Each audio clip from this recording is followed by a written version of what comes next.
Welcome to Abaddon Planet. I'm your host, Joel Abaddon. Thank you for joining me on this never-ending quest to learn how to teach better. Today on episode 125 of the podcast is Ross Bennis. Ross is the author of 1999, the year low culture conquered America and kickstarted our bizarre times. Ross is a journalist, market research analyst, and author. His writing has appeared in Esquire, the Wall Street Journal, Smithsonian Magazine, and Entertainment Weekly.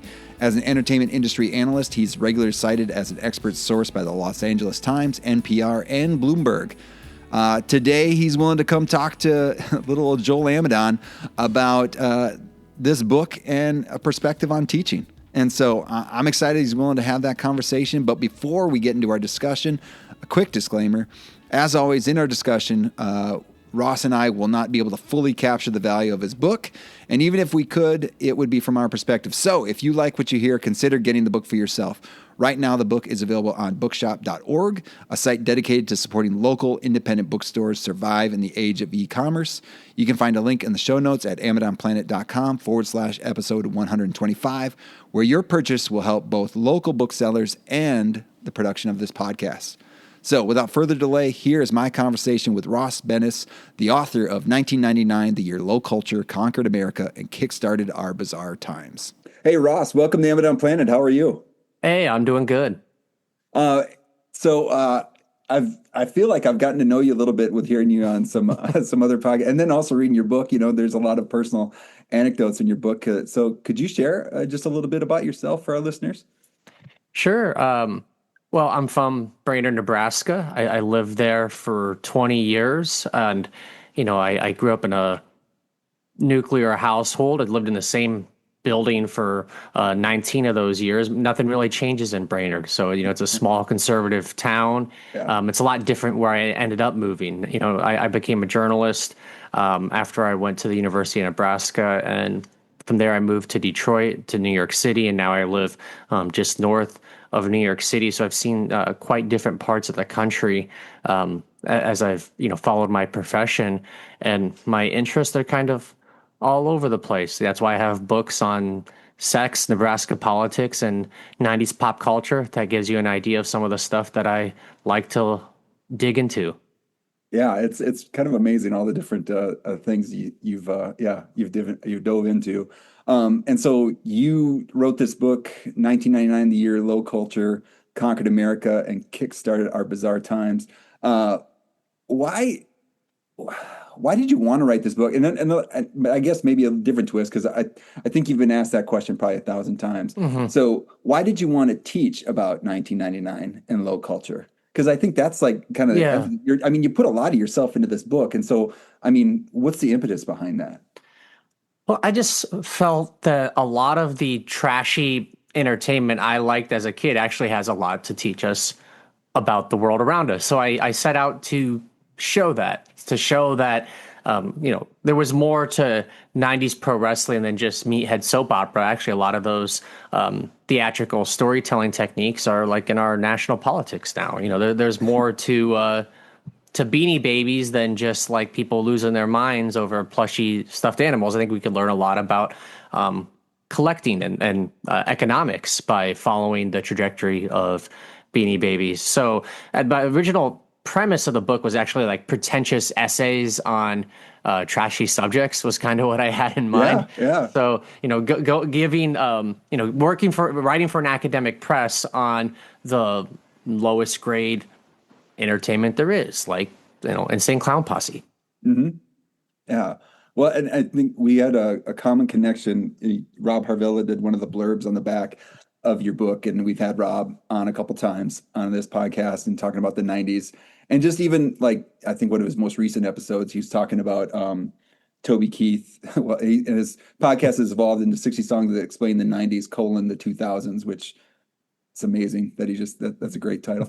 But he's talking about like Toby Keith's, the Red, White, and Blue song where, we'll put it. Courtesy of the Red, White, and Blue. Yeah, courtesy of the Red, White, and Blue. And just like this, like kind of like what you said, this beautiful essay about this song that you wouldn't think that a beautiful essay would be written about, but it was. And he did it with a lot of class. And so I think you did some of the same things here with thinking about these topics. And I was I enjoyed reading the book. Oh, thank you. Thank you for sharing it with me. Because like the same thing for me is like I like this stuff. Like Yeah. this was my childhood. I mean, 1999. I was 21 years old, so formative year, especially coming from Wisconsin, where beer culture that's a great year to turn 21. It's in Well, 1999. and I see behind your head you have the 1999 Rose Bowl. That's That right. was a Yeah, good year exactly. for Barry Alvarez and the Badgers. Yeah. Oh my gosh. Absolutely. Yeah. That and going and I'm actually in that picture somewhere. Like we Was were at Ron that Dane game. the running back Ron back Dane. then? Yeah. Yep, Ron yep. Dane. Yeah. So I mean, yeah, it was like, I mean, lots of great feelings about that time, and then just hearing and going through all these different things that you write about, uh, and then the care in which you take to talk about these topics, and then also again like you're saying, seeing what there are in our current times. And then I don't know, like when you were diving in, like what were all the emotions that you're going through as you're like, man, like getting all to the all in through all these different topics. Well, a lot of the emotion was joy, even Yeah. though the essays often will draw a connection to Yeah. something like kind of perilous in our current Right. times. Yeah. But doing the research on the history of these things, it was like fun, and I'm really having a ball doing it because some of my other books, the research could just drag you down. I mean, who wants to go through campaign finance reports Yeah. Yeah. all day, like I Right. did for Yeah. my Nebraska politics book? But like watching old Jerry Springer segments, that brings back a lot of excitement. But there was also, I would learn things like I didn't quite understand at the time because I was a little kid, like how contentious the internet was for older people, like the attempts to throttle it and regulate it and restrict Yeah. its speech. Um, we like to think of the '90s as being like, well, it was a peaceful time, and we had an economic surplus and things are great. Couldn't it be like that, now? Well, Yeah. at the time, uh, very heated debates over what it means to have a free and unregulated media platform. And a lot of people didn't want that, even though that's like what kind of came to be. Yeah. Yeah. And just I don't know that like the taking it's almost like pulling back a curtain that I didn't know is that I mean just even something as trivial as like how China was treated in the WWE and like the back and forth there. And like Yeah. I mean so not as much as the free and under regulated internet, but thinking about like just these different things that I didn't quite have the deep understanding is, and then and the research that you went into for this is kind of amazing.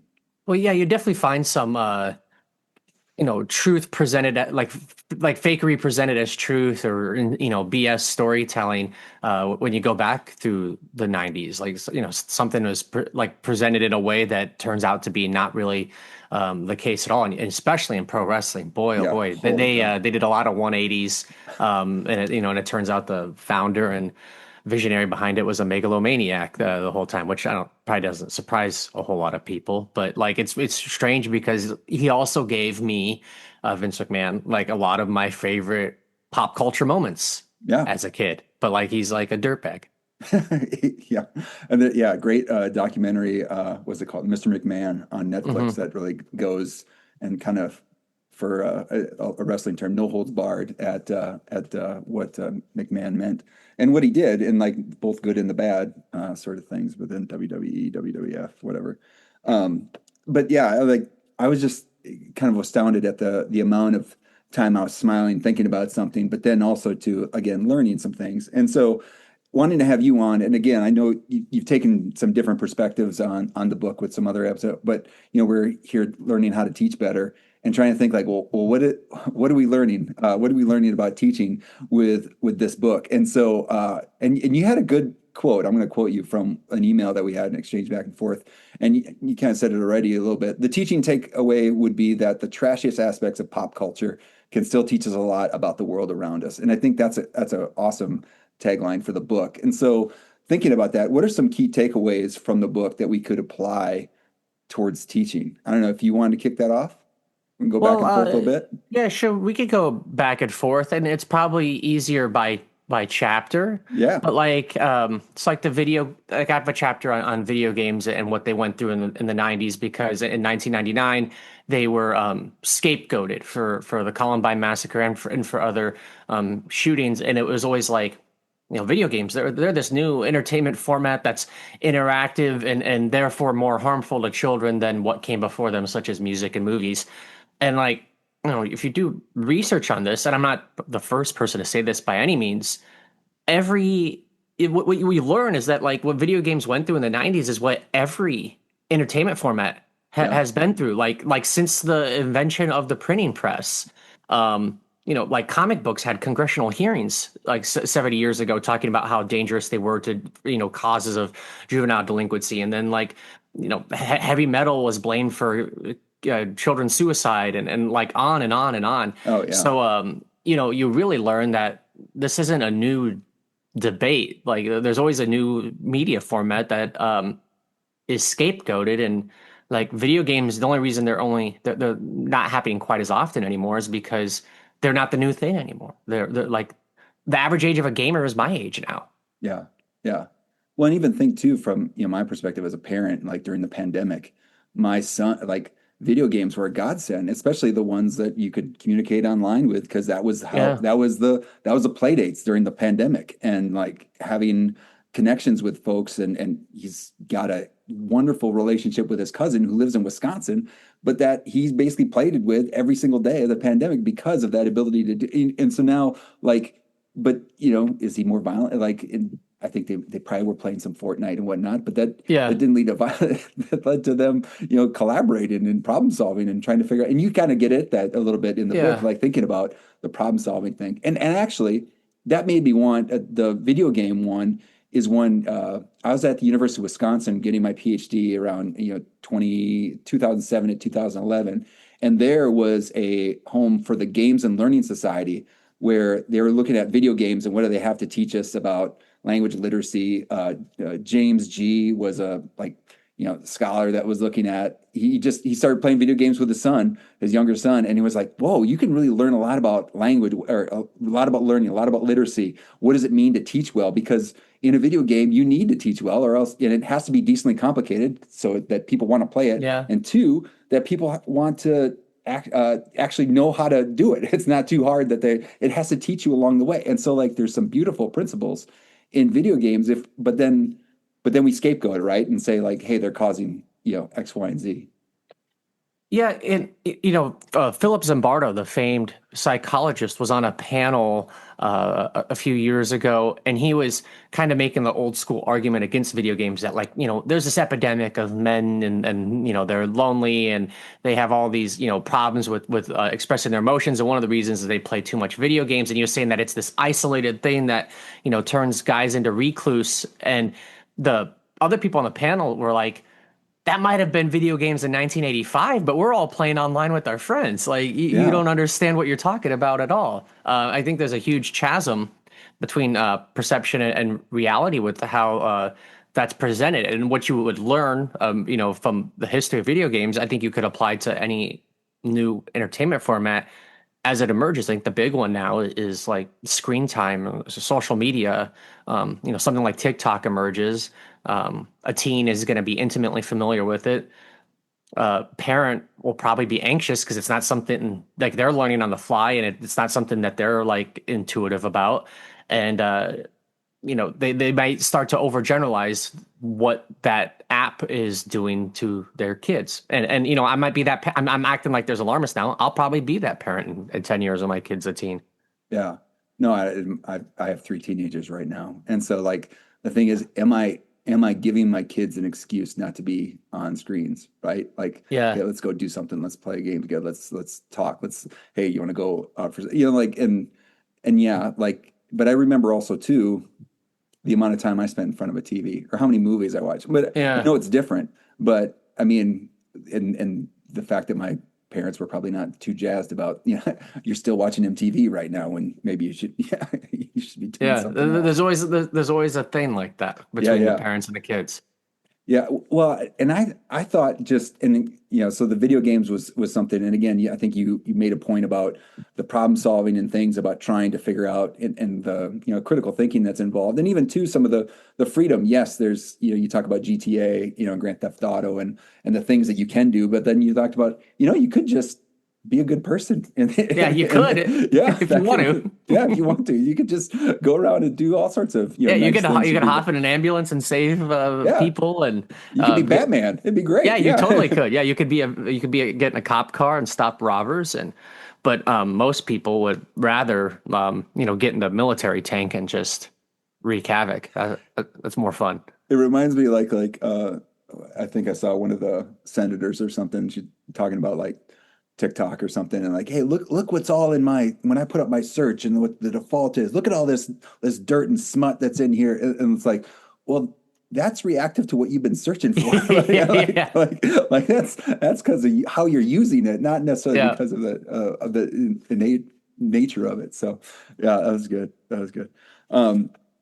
So I thought, going back to the WWE part, Yep. thinking about learning to practice, like having vocabulary, right? And this idea of, and I always want to say kayfabe. I don't know why, but kayfabe, is that right? Is Yep. that how you say Kayfabe. Yep. kayfabe? And that idea, can you describe what kayfabe is? Because I think this vocab term is what very important nowadays.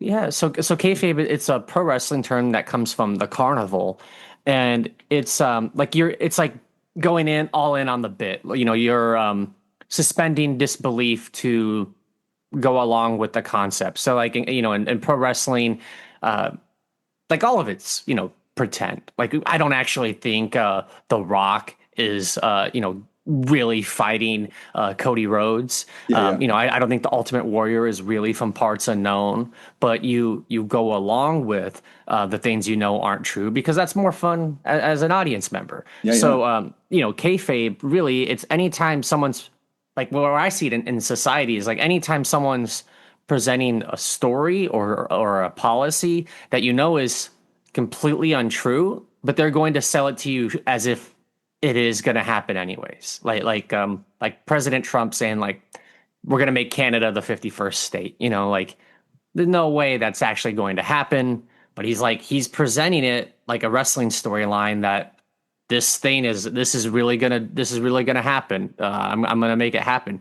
And people just rather it takes too much effort to question it or call it out. They just roll along with it. So there's a lot of whether it's from a politician or from a business, there's a lot of these instances where someone's presenting fakery as truth and it's not called out as such.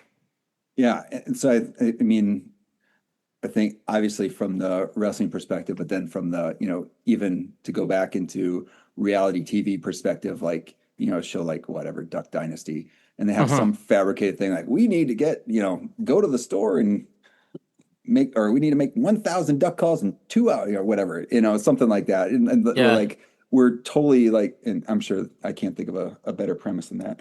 So that's probably why not a reality TV producer, but they have some sort of fabricated scenario that they are hilariously going to get into. And then, hey, that makes for good TV.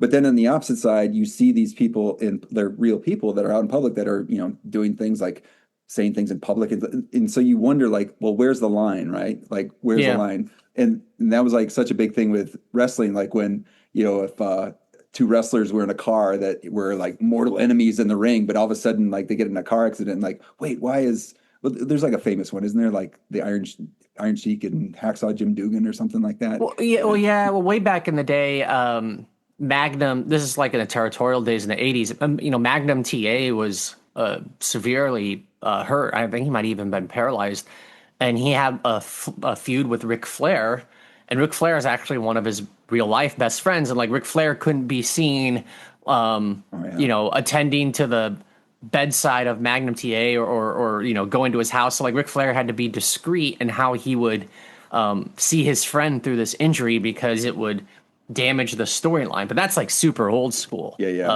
yeah. Now they really separate the man from the character, and people want to know though where the lines get blurred. That's what's like fun about pro wrestling is oh, like, CM Punk shooting his mouth off about WWE management. Is that scripted, or like, does Right. CM Punk really feel that way? Yeah, yeah. You're intrigued and you want to learn more. Yeah, or like when Steve Austin would, I remember he was like the first. So that was when I like came back into wrestling later. Like had some friends that were, we'd watch, come over and watch on Monday nights, and it was like it was weird coming back because I was like, wait a second, what is this guy? Which side is Hmm. Austin on? Like, is he a heel? Is he a here? Like, it was hard to, and that was part of like kind of the coolness of it was like, I don't, what is he going to do? Because he could like help out in this situation, or he can come out and bash my the guy that I Yeah. like, in the head. So it just was, it was unclear, and you want, and but that also made for good storytelling.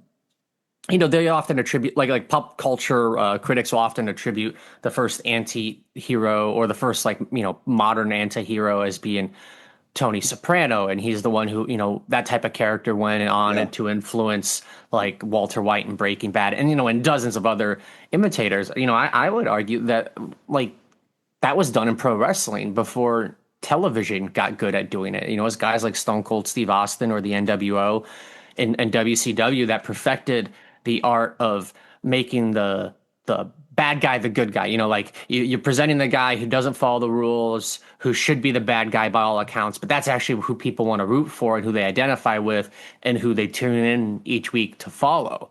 Wrestling's doing that, like, in '95. Sopranos isn't until '96. So I think Stone Cold Steve Austin had a lot to learn, had a lot to teach yeah. the rest of pop culture. Like, though that type of character became more prominent in movies and TV shows after it appeared in wrestling.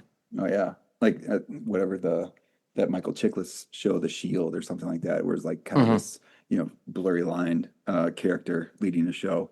But I so that idea of like kayfabe, and like if we're accepting that is, and we can see that it's happening, and so like it makes it so when I'm thinking about like teaching, I teach math, I teach teachers how to teach mathematics, and so thinking about like the you, kayfabe would tell you that, hey, be thinking about what you're being given, right? Like thinking about it in Hmm. context. Like, oh, are we in the ring? So okay, now like, oh, I'm just going to accept what it is. It's just having a story. Now, is it out of the ring? Like what? Like maybe have to have a little bit more thought about what's happening, and thinking about when I am teaching math. If I'm teaching like how to add some numbers together, and we're talking about joining two numbers together, like I want my kids to be thinking and questioning and figuring out and making sure it's not, I'm not just teaching a mindless algorithm, right? That I just want them to accept and take. And like, no, I want them questioning a little bit. I want them, like, they're going to hear how one kid does it and they'll hear another kid. Does that make sense to you? All right. Can you reproduce it? All right. What's the way that it makes, that you'd like to do the problem? How can you see the connections between the two? And just getting that critical thinking aspect and not just accepting things full heartedly. Yeah, I think kayfabe could be applied to a lot of our modern world right now, Yeah. uh, for better or worse. Anytime you read a news release, Yeah. think about who's giving you that information, and if what they're saying holds any water. I think I saw last week, it was an ESPN article. It was after the House settlement for NCAA athletics, Yeah. and the like group representing athletic directors said something about, like, well, we need to keep them as non-employees so they don't unionize, because if players unionize, it could like bankrupt athletic departments. I was just like, well, I don't know about bankrupting athletic departments. I know how much money you guys are getting from Fox and ESPN. Yeah. I don't know if I'm buying that, but they present it that way, and a lot of people will go along with it. But if you take out their position, a normal person would say that it would seem like someone's trying to pull wool over your eyes to get you to commit to a bit. Yeah. Well, and like the idea of, over and over again, if you talk about athletics at a higher ed institution, they talk about student athletes. And Hmm. when you see, so there's Oh, there's a lot of kayfabe with yeah, student athletes, especially now with like big NIL deals. yeah. And the thing is, like, I remember seeing the O'Bannons when they were playing, and then seeing the video game like, lots of things coming together here. And like, being like, well, they're not getting any of that. And like, that doesn't make sense. And you're supporting like what they're doing in the court. And like, yeah, like I know that how much benefit that we see at institutions and like, and then, but then you hear stories about, hey, they were involved in, providing so much accolades and well, even thinking about, the Rose Bowl picture right behind me and like all the different people that I loved in that, like, but how many of those athletes benefited Yeah. from those experiences? Like, hopefully they got their education, but hopefully they got other things as well. Yeah, the amateurism model for a long time operated on kayfabe. Like you're an amateur and you can't benefit from your ability financially, but the payout for that Rose Bowl, like Wisconsin probably got like $8 million Yeah. just to play in that game. Yeah, and then seeing all the football when I was on campus, to seeing all the football players there riding these spree scooters, and they all had the shoebox t-shirts, which was a shoe store out in the middle of nowhere. I'm like, wonder where they get all these shirts. And that ended up being a big scandal that cost them a lot. But there was like at the same time, like maybe they should have been good. Like nowadays that'd be fine. Hey, they're all sponsored by the shoebox. Great, fantastic, which they should be. So. The so I mean that just the whole idea of I just like having vocabulary to put some like if we can name it now we can start to thinking about all right, so what do we teach around it rather than just it feels like putting things out there that we know and like are we commonly saying it or are we saying like hey that's kayfabe and now okay how do we deal with it and I like that I like having that vocabulary. And there's a you can even extend beyond that to in pro wrestling. You have what's a work and what's a shoot. A work is when everyone agrees to go along with the fakery. They're like wrestlers working, and a shoot was when one guy actually really starts pummeling his Yeah. opponent, or he really starts talking. So like so when you see people fighting online now, is This it a happened work recently, because yeah. they're like they want the engagement of like all the retweets and comments and they want to be covered fighting, or is it a shoot? Do these individuals really dislike each other? They want to tear each other down, and that's hard to discern on social media. Yeah, yeah. I mean, like with Trump and Yeah, Trump and Elon, like Musk. I don't know. I going, don't know. I don't know. It changes yeah, every week. is this a promo going on? Like, Yeah. hey, hand the microphone over. So the other, what other things that I mean, and this goes to chapter one.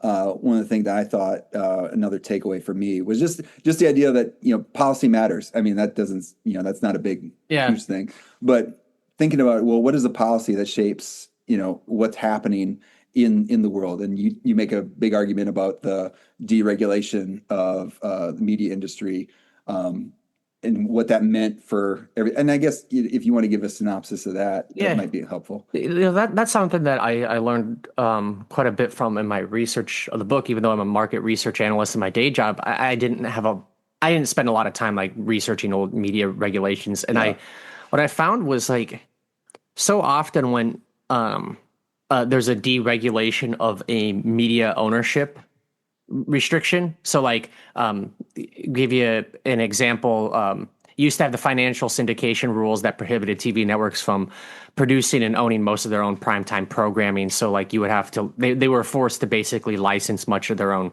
shows.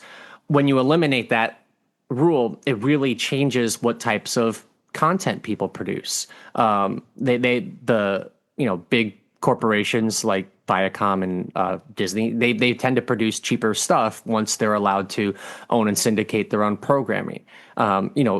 When you eliminate rules over how many TV networks a company can own, or if a film studio can own a TV network, or internet provider can own a cable business, and so on and so forth, the more you eliminate these rules, the bigger the conglomerate grows, the more trash they produce. So a lot of these rules aren't content. A lot of these regulations aren't content based. They're not like FCC rules that prohibit nudity or swear words or anything like that. They're based upon media ownership. But when you change what type of conglomerate can exist, you change what type of content they produce. And as there was a wave of deregulations through the 90s, companies like Viacom got bigger. They made more trash. Like they made more reality TV and talk shows. So like the rise of reality TV is inextricably tied to media deregulation and to union busting. So it's it's a type of content that people consume, but it's being made for other purposes. And the reason it wasn't made before was because of laws that no longer exist. Yeah, and you made an argument, is either in the book or on another podcast about the Howard Stern show, like produced on the Yeah. radio. Now we can simulcast, where we can put it on E, and then we can. Oh, he's got a book, and now he's got a movie, and like all those can be owned by the same company. And it would have Versus, been like a bunch of different companies before. yeah, You know, yeah, Howard Stern would have like his radio show and his TV show and the home video rental of like any video he does, the book that would have like if he would have rose in the 70s, that would have been like 4 or 5 different companies not working in tandem. yeah. But now Viacom could take him. He's just a guy, you know, talking nonsense. Doesn't cost a lot to produce that. Make him a superstar. Yeah. Yeah. I think he really benefited from media deregulation. A lot of stars did when they were able to like get under one umbrella. Well, and it's like it's super smart because it's like this guy produces a lot of content. So why like why wouldn't we, rather than someone that just does one thing once a week? Hey, this guy's doing things all the time that we can then use, and he's got a brand, and it makes sense. Yeah. So that's a lot of reason why a lot of this trashy stuff took off in the 90s is due to media conglomerates getting bigger and independent media withering away. And then also too, you make the argument that, you know, like Jerry Springer, Geraldo, like they did some pretty like hard hitting journalism, but then like, hey, what actually is getting people's attention? Oh yeah, Is like this stuff Geraldo that Rivera exposed like this the corruption. I don't know what you would call it, like the incompetence of mental health facility in New York as a journalist, and Jerry Springer, which I would teach in my inclusive education class. Yeah, Like we it's would crazy talk that you're about teaching Geraldo because when I think exactly, of Geraldo, yeah. like, and then like he's probably not making a lot of money doing that. So you know, 5-6 years later, he does the Al Capone vaults thing, and that becomes a sensation. And then not long after that, he has, you know, black nationalists fighting neo-Nazis on his talk show, and people love it. Like that's got way more ratings than anything he did on his like muckraking journalism, and it made him a multimillionaire. You know, Jerry Springer, after he was Cincinnati mayor and councilman, he's like an Emmy award-winning journalist, broadcast journalist. Like he's doing like hard-hitting segments on teen homelessness, like subjects that really matter. He gets his talk show and he has Oliver North and Jesse Jackson, and he wants to talk about the issues. Most people don't want to talk about the issues. Like he does a lot better when his show gets put on in the middle of the night and he has pregnant strippers on. That's when like the Jerry Springer show takes off, and the Jerry Springer we know, becomes a cultural icon. But those guys, they did like real good, society important work, and then they became part of the circus. Yeah.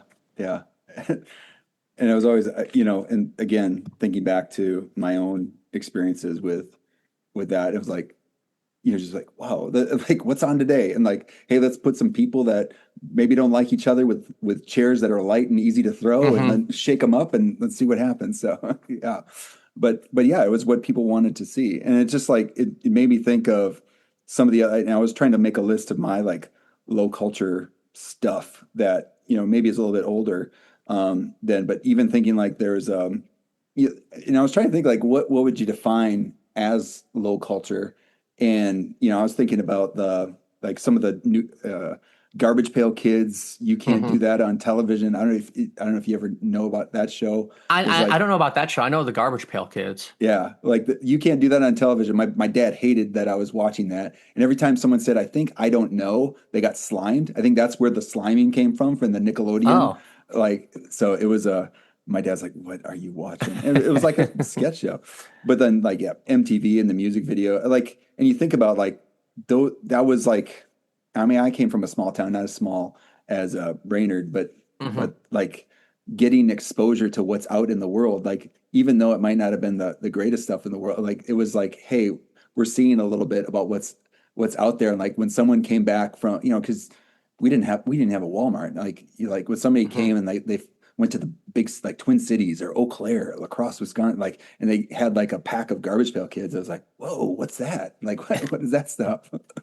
Or we didn't even have cable, and somebody would like Yeah. record like an hour, like whatever a VHS tape was of MTV and give it to us because we lived out in the country, didn't have access to it. It was like, oh my gosh, we're gonna watch this over and over and over again. But getting access to that was, I mean, it was pulp culture that we, might not have normally gotten access to, but I don't know, I fear we treasured it. Like we Oh yeah, treasured it. Yeah. it brings all the pop culture that is derided, is enjoyed by many more people than those who deride it. Like Jerry Springer is mocked and scorned and called the worst show of all time. He's got a lot more fans than he has critics. That's why he beat Oprah in the ratings in 1998. So, whether it's Garbage Pail Kids or whatever, show you were into, it had an audience. That's something that a lot of the documentaries about this stuff now miss. Is it's just, here's an hour and a half of a bunch of people condemning this thing from the 90s and how bad and sexist, racist, whatever you want to call it is. There's never any indication why it was popular. Right. They don't like talk to the fans why they loved it. They don't show people really enjoying it. It's just like, well, Jerry Springer, it was really bad. And yeah, you could make that argument, but what was about it that like it was resonated with so many people? Anything that Howard Stern, you could find millions of people that got a lot of joy and fond memories of listening to Howard Stern, despite how trashy or perverted he may come off to others. So I think that's like a teachable moment in itself. There is that however you feel about it is kind of irrelevant. Clearly, these things had taken hold in the culture and were beloved by millions of people.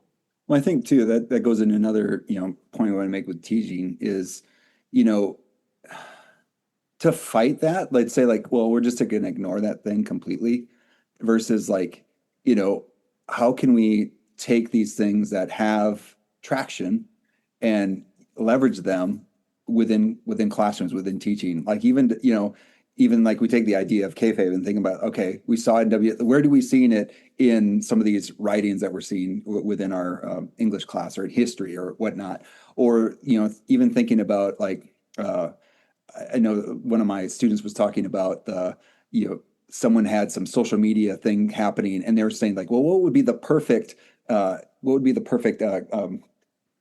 quote to go along with this picture on Instagram to show this guy that you're doing okay and that you're having fun without him. And so like, trying to like take momentum with these things and using them rather than fighting against them and just condemning them, because like there is something to it. And even too, like Howard Stern's a pretty good interviewer of folks. And so say like, hey, we're going to throw everything away versus what are the things that we can learn and hear from what he's talking about on his show, I think is just, I don't know, we're missing something there.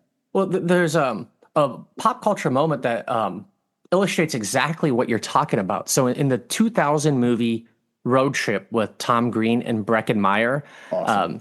Breckin Meyer, he has this big exam, like he has this final exam that he has to get back for. So that they're hurrying back from. I think they went. What was it? Austin to Ithaca, I think was the.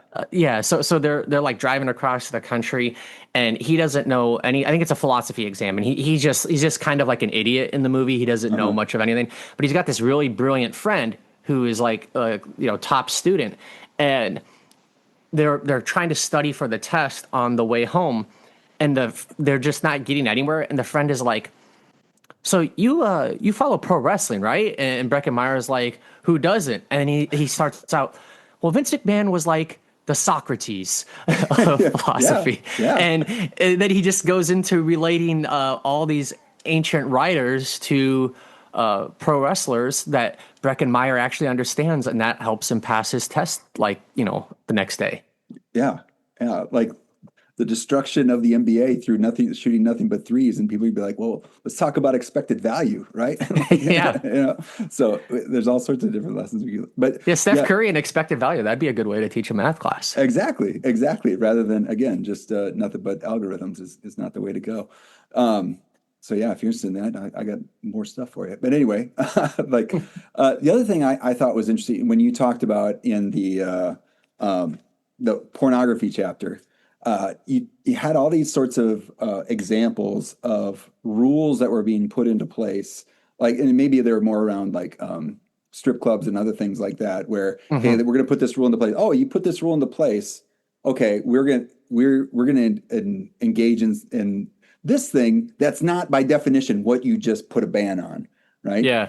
And that idea of like creative insubordination, I think. So Rochelle Gutierrez, she's a math ed scholar from like Illinois, but she talks about this idea of creative insubordination to be like, hey, this is what we're supposed to do, but there's this thing that I know still needs to be done. Now, I'm not saying that what needs to be done is Yeah.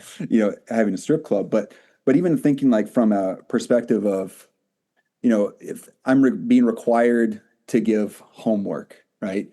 Like if I'm being required to give homework, what am I going to do that's I know is beneficial to students? Because I know sometimes the kinds of homework that I got as a kid probably weren't as very beneficial, and for some kids that didn't have support at home, like it just drags them down, gets them bad scores on tests and things like that. But maybe if I am required to give homework, I put it as I say, hey, this is practice. We're going to go over it next tomorrow. I just want to make sure you have it done. If you got it wrong, it's fine. I just want to see what you have done. Now we're going to take a look at it. So it's a way to engage in like this idea of following the rule of law, but then still doing what you know is most beneficial. So I don't know if you can take that. I got that from that chapter, but that's I the appreciate thing. that Yeah. you had that takeaway from talking about yeah, strip clubs doing performances of Macbeth so that they could be That's classified right. as Yeah. theater. Yeah. Well, there was a one as a restaurant too, or something like that. Yeah, Or yeah, that yeah, was in New yeah. York. Yeah, they were the first nude sushi restaurant because if you served food, you could get around Giuliani's topless ban for some reason. One became an RV park. Yeah. Yeah, there's a lot of. Oh, there was a during COVID. There was like one became a drive-through. They were like in gas masks. It looks crazy. Like, well, Oh strip club in gosh. Oregon became a drive-through like fast food place. They started serving food, and that was how they stayed open. Oh my gosh. So you just drive your car, That sounds like a and nightmare if they're wearing like gas masks. yeah, yeah, it looks crazy. It looks like something out of like Like a dystopian yeah. like anime, you know? Yeah. Dystopian like Skinamax movie or something like that. Yeah. Yeah. I do like that idea of creative subordination. I think that there's a lot to learn there. I just made me think of I was interviewing a state senator, a very right wing guy who hated all rules of the government, and I was in his office, and he was a big hunter, and he had shot a buffalo, and it looked like he had a buffalo on his wall, like it looked like he was mounted, and then he showed me he actually had a contraption that like he could move it because the legislature banned him from putting animal's head on the wall. So he had like a contraption that looked like the wall that he just pushed right up against the wall and then had the buffalo head like cover the contraption so you couldn't see it was like being held up by this thing. Yeah.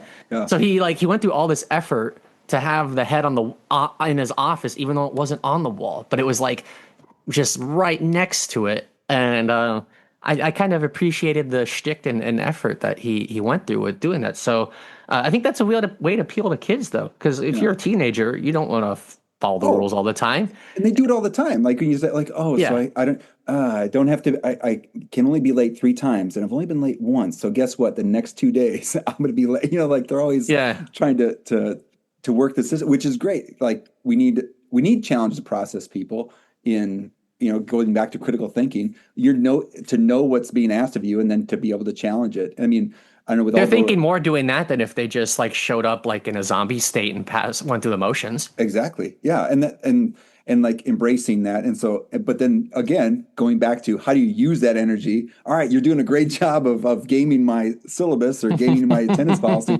Now let's work on this problem here, and that giving kids engaging things to do that, or they're using the same stuff in the video games, and all that kind of Yeah, goes and then on and now you got to on. worry about AI. You're right, exactly, and that goes into thinking about, and actually I was on this thinking about the consumerism side, but like how are you making the stuff that you're doing more resilient, right? If you're doing the same assignments that you or I got in school, like, writing essays and just typing them up and like, okay, well, I can do that in 3 minutes, Yeah. right? Given a right prompt, right? Yeah. But now how do we make sure that we're doing things that are more resilient, that can adapt, and maybe, using AI in strategic ways, but not things that can just totally be reliant on them. That's a hell of a challenge. I don't have a great answer for that. Well, I have another episode where I talked to a guy, Mark Watkins. He's an expert here on the University of Mississippi campus, and he's really staying on top of some of it. But he talks about this idea of friction, building in friction, and actually goes into some of the things that I want to talk to you about as well, like building friction to assignments. So if you just said, "Hey, here's a prompt, write an essay, hand it in a little bit later, and I'm going to grade it," like, yeah, that's going to be totally. But if it's like, "Hey, let's write this thing. Let's come it in. We're going to have peer readers. We're going to go back and forth. We're going to provide some feedback, some written feedback. We're going to bring it in, maybe even print it out, and like we're going to put some written feedback on it and have some exchange. What are you trying to get accomplished? Like having conversations." And so, like Cal Newport talks about technology as a facilitator of conversations, like having what we're having, a face-to-face conversation. Well, virtual face-to-face conversation, Yeah. and like using technology to facilitate those interactions, because that's what, like, having the thought process and talking about the goals and aims of what you're trying to produce. And yeah, you might use some tools to help you produce it, like we've used spell check and other things, but now we have AI to help me write a better sentence here. And building in those friction points that allow for face-to-face interactions. But yeah, that involves smaller classes, more interactions with people, maybe a little bit less assignments. That, how do we be more thoughtful in what we're doing? Sorry, you got a little soapbox from me to you. I'm sorry. That's all good. But well, I guess that brings it to, I was going to talk about chapter 2, that basically it's kind of talk about consumerism. But even thinking about what I was thinking in that chapter, where you talk about the Beanie Babies and Pokemon, and brought me back to think about my own experiences with baseball and basketball cards and all that stuff, and like, hey, what the value is of things, of like, what's a piece of cardboard? What is it really is the value, or is it just a stuffed animal? But I don't know, like when I thought about that, like seeing it's kind of take away like the technology and things that are being shoved at teachers and schools and things like that, and being able to be thoughtful about them, and like, what are we really getting at? Like, what are we really getting, like with AI or iPads or devices or whatnot? But I mean, when because you're talking about like some of the Beanie Babies, and all of a sudden, it seemed like in a flash, like the value Yeah. dropped out of them, and all this commotion was happening, and all of a sudden it just goes away. But I don't know, like, kind of what is your thought process with that chapter? Well, I was just kind of showing how you can reflect a broader economic trend through some everyday item that people are more familiar with. So, like the time Beanie Babies are popular, the .com bubble was happening, and that's a little esoteric for most people. Yeah. Like I think of my parents, like they didn't own stock, they don't know what Yeah. those companies are. Like they weren't gonna get in on the .com bubble, but like going and buying Beanie Babies or Yeah. resell, that's something that like they knew people who did that. That makes more sense then. That's something they can touch and feel. So a lot of the same herd investing behaviors that were happening in the macro economy at that time were happening with children's playthings, like with Beanie Babies and to a degree with Pokemon cards. So, Beanie Babies now, if you say that name, people just kind of laugh because they just kind of remember like, oh, the lunacy of the Beanie Madness, and they're just silly little stuffed animals. But if you dig deeper, you can learn a lot about, like behavioral economics Yeah. by studying that bubble and the way people acted. I mean, they were acting crazy. People were like in Atlanta, there was a semi that spilled a bunch of McDonald's Happy Meal tiny Beanie Babies on an interstate, and people got out of their cars on the interstate to grab them and throw them in their car. I mean, you get run over and be killed right there on the road just to get 10 stuffed animals. I mean, what are you guys doing? But they momentarily held a lot of value. So, you could see that people aren't acting to the intrinsic value of something; they're acting to the value at that moment, because you could resell those Beanie Babies at that time for probably 10 times what they were worth, Yeah. And just, but only for that time. yeah. And hopefully you got out before. But I mean, that my son just sold a Pokemon card, and I was like, I couldn't believe how much he got for it. But he's like, he had this, and he wanted. I'm like, all right, you want Was to it like one of those original Charizard cars? It was. I can't remember what exactly it was, but it was like a Gold EX or something. I don't know. But it was. Yeah. It was. I was like, hey, good on you. You know, like I still have all my baseball cards and stuff, and like. And then you find out, oh wow, all those guys were doing steroids, so none of them really had a lot of value. So it's okay. I'll hold on to my Jose Canseco rookie card. Keep that thing. That might have some value if it's a rookie card. Yeah, maybe. We'll take a look. But that, I mean, that was the kind of thing, you know, looking at the way I kind of looked at cards versus my son. Like we just, he was we're getting into basketball. We bought a pack of basketball cards just to look through it. And I was just looking for guys that I knew. And I was like kind of looking at how I did it back in the day, like, oh, I got a Jordan, or I got a, Yeah. Shaquille O'Neal and stuff like that. And Jack was like, he wanted to look at what their value was. And like, well, it's like, it's in the value of the beholder. Like, is this something that you care about? Yeah. Right. And so I guess that goes into, it could talk about this for a long time, but how has your dive into low culture influenced how your teaching of your kids, how you talk to your kids, or Wow. or even plans you might have? I was gonna say my kids are very young. I know, They're but like 2 years old and 2 months old. I know. So, I always translate things like, okay, what does this mean for them going forward? So I'm just curious. Have you thought about that at all? uh, I haven't thought about how I'm going to talk to them about low culture, but I generally have the like just I kind of let them watch what they want to watch within reason. I think the show Paw Patrol sucks, but like if she wants to watch it and she's really into it, like I'm happy that she has a thing that she's into, and I feel like Yeah. it's a pretty harmless thing. So like Mhm. she'll watch that show and we'll get into it. So it hasn't probably affected like the way I'm gonna. Because they're just so young. I mean, maybe in Yeah. 5 years that'll change. But my doing this book, it probably changes the way I talk to about pop culture with my friends, or someone Yeah. who's closer in age to me. And I already like this stuff coming in, but I'd say I'm more appreciative of it now. Like rather than laughing at like Jerry Springer as being the craziest show on TV, I view it now as like a pivotal moment in the history of America, Yeah. for better or for worse. So I think I attach more significance to trashy entertainment now than I did before, but that may be just what naturally happens when you spend thousands of hours watching documentaries, reading books, and Yeah. watching the archive of all this stuff. Right. Well, it's like having, thinking about some of this stuff. I naturally having conversations with my 13-year-old who's in the house right now. And so, and I just, showing him things that, like wanting to show him, like when we were talking about the wrestling thing, like the the match with Undertaker and Mankind that just goes off the chart. Oh yeah, the Hell in the Cell where he threw him off the roof. Gosh, and just like Threw him off the roof twice. twice, and then like like, oh, he's got something in the bag. What's he throwing on? Oh my gosh, thumbtacks, and like and he Yeah. slams him on the thumbtack.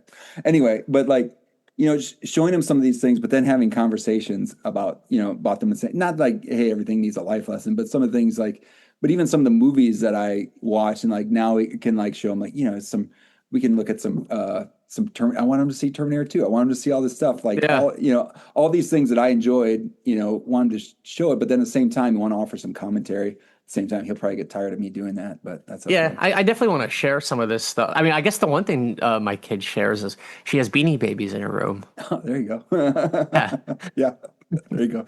Hold on to those. And when she's a Yeah. few years older, I'll be like, "This was worth $1,000 for Yeah. 1 week in 1999." Yeah. And now, it's probably worth 5 cents. If you want to rip it up, go for it. Yeah. Wasn't that the purple platypus? Wasn't that the one that was really valuable? It could have been. And the Princess Di bear was worth Yeah. a lot of money. Yeah. I have a bear called Ty 2K that I just think Oh, that's yeah, like yeah. a great name. Yeah. Yeah, that's good. So and I want to value your time here, but any like thinking about the, getting critical, like what might be the major critique of the book, or have you received some critiques? I Yeah. mean, it's been out No, for a I bit. have, and it's funny to see some of the reviews I've gotten, because some people will say that, like, online, like, oh, I'm just a hater of all these things because like you're analyzing it, therefore you hate all these things, and I don't actually understand the Insane Clown Posse. I'm just the Juggalo hater. What do I know? And then like, I had a book review, and the guy like basically.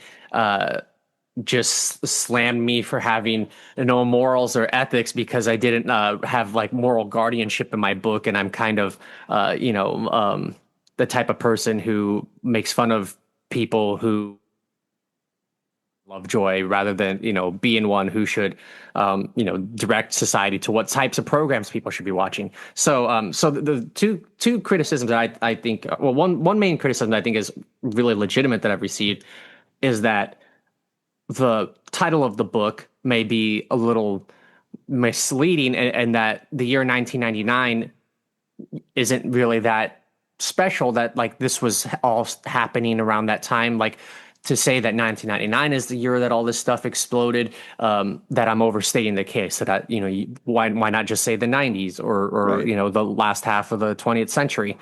So I think there's some validity to that. That I'm pigeonholing a year that the things that happened in 99 were already happening in 98, 97. So Right. sure. And then then I guess the other criticism that I've received the most is one that I probably disagree with, is that I need to be providing that I'm like too nihilistic, that I need to display moral guardianship, that this is just a book of showing the worst in society, and saying that's fine. Because I just don't think I'm in a place to recommend anything to anyone on what they should be doing. Yeah. But I mean, you're providing information and a perspective. And so I appreciate you for that, Oh, Ross. thank you. There you go. Uh, Oh, well, what is your main criticism? Those are the criticisms I've received the most, but I'm sure there's others. well, and I'll tell you, I've been thinking a lot about this episode, and, and reading the book, and just, I'm a fairly positive person, and I'm always trying to put the positive spin on things, but also too, like, I might be as want to bury my head about some of these things, but then there's some explanatory, like trying to look at what's going on in the world, and there's a lot of things that you're putting out there that help make sense of it. And so for me, it wasn't I think it was just my own, like, it was own critique of myself. Like, why didn't I want, like, I keep thinking, like, why didn't I not want to think about some of these things? Right. I maybe just wanted to engage in nostalgia, and that was it, Yeah. rather than thinking, like, what are the implications of this? Cause like the kayfabe is like, that's really in my head. Cause like how some people can say, like, I'm going to hold this thing in my head, and then, but yet I know reality is over here, and it's like, that's really bothersome sometimes, So Yeah, and I try to, I do try to write the book to have some like appeal to people who went through this. So there is some like nostalgia of being like, oh yeah, the Jerry Springer show, Stone Cold Steve Austin. But at the same time, it's probably way more pessimistic than like a fan book of oh you yeah, know, here's like, 90 great things that I loved about 90s TV. Like that's a way different book. yeah. Well, I mean, I also like learning. I mean, I was a big wrestling fan, so I mean, like learning more about that. It was just interesting, and again, you learn some things about the way that people try to put an outward face versus like what's really happening behind the scenes. And like what happened to the Ultimate Warrior? That's what I want to know. So, and again, couple more things, and then I could turn you loose. One, you have done a lot of podcasts in support of this book. Anything you've learned about being a good podcast guest, or what makes a good podcast host? I'm always trying to learn. Oh gosh. Oh man. I should have thought about this one before. Oh, that's a new one. So, No, no, no. I think here. Well, about being a guest, I need to get better, and then I have gotten a little better, but I still need to get better and keeping my answers short and succinct to keep the conversation flowing. You can really like jam up an interview if someone asks you a question and you talk for 10 minutes and say really esoteric things. So I try to be punchy and more conversational, and I've gotten better on that, but I still need to approve. And then as far as the host, I think the conversations that flow the best are the ones where, people are just kind of BSing, even if they don't align on a particular topic. And I've had some of the, I've done left wing and right wing show. I was on the National Review and on the Nation magazine in like the same week. Not a lot of people do that. I have found that I've had some of my best conversations with people at publications that I wouldn't probably read otherwise, that I probably disagree with a lot, because they were just the easiest to talk to. Yeah. And so your conversation, your the quality of the podcast doesn't necessarily have to be determined by the things you have in common or the beliefs you share with the host. Sometimes the person that you share that you oppose even is a better host because they make you feel more at ease and just get you talking. Yeah. All right. Final thing. We asked folks, and my midlife crisis was getting into vinyl records.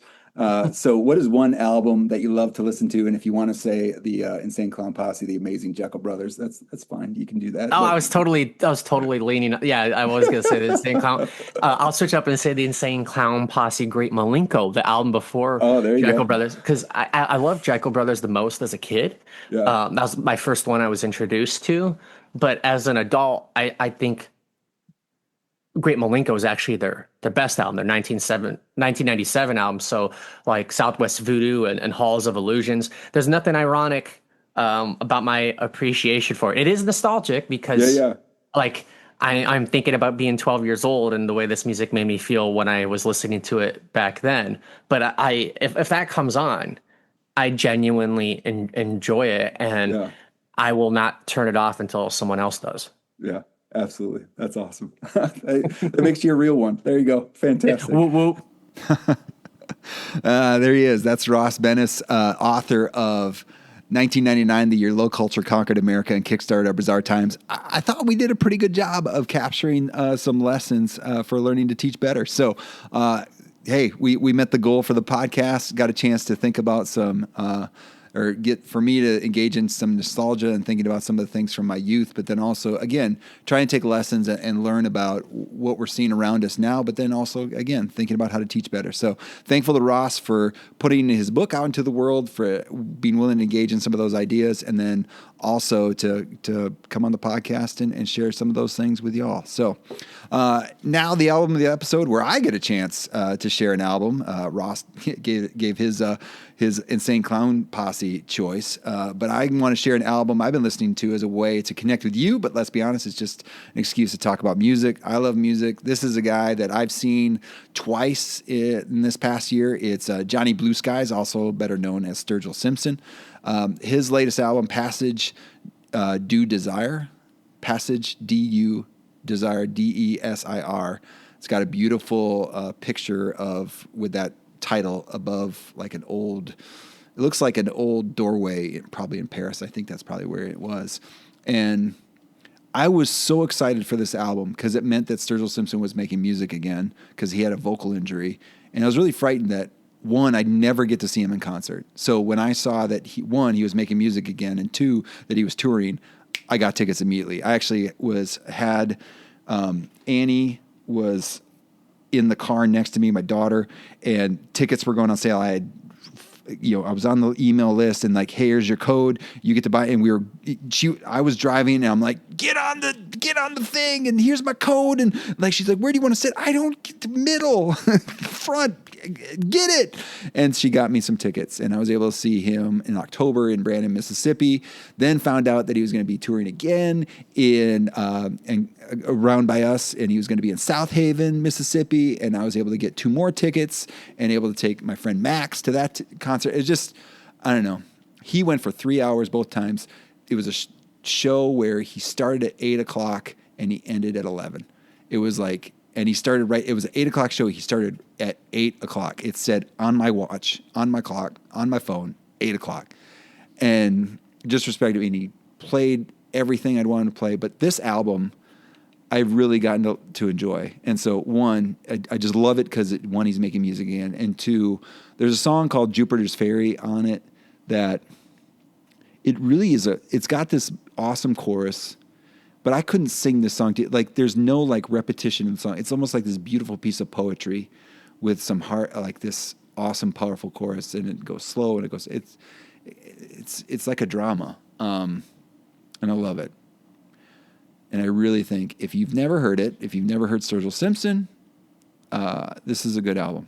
I think he's just a truly delightful artist. And the thing that's been kind of cool too is he's been featured in some, he was in that Killers of the Flower Moon movie by Scorsese, and then he was also in The Righteous Gemstones as an actor. So he's been doing some acting. So you kind of see him in a couple places. He's got a very memorable face.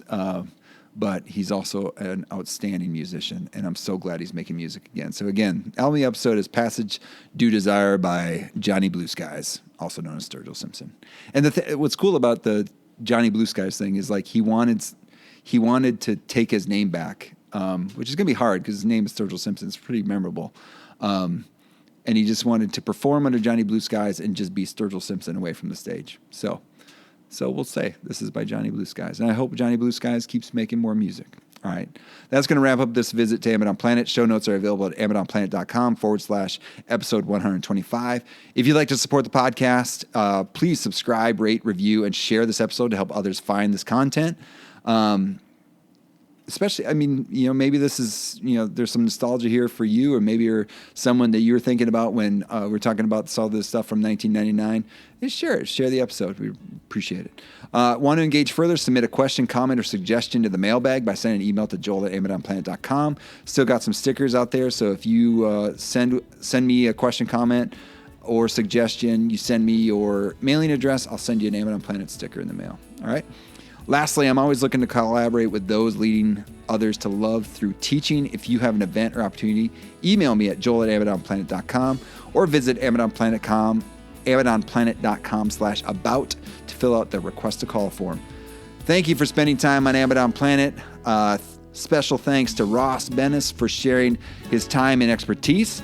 Thanks to Matt Mifflin for the music in this episode. And finally, thank you to all of you out there learning to teach better and be the good in the world by investing in the lives of others.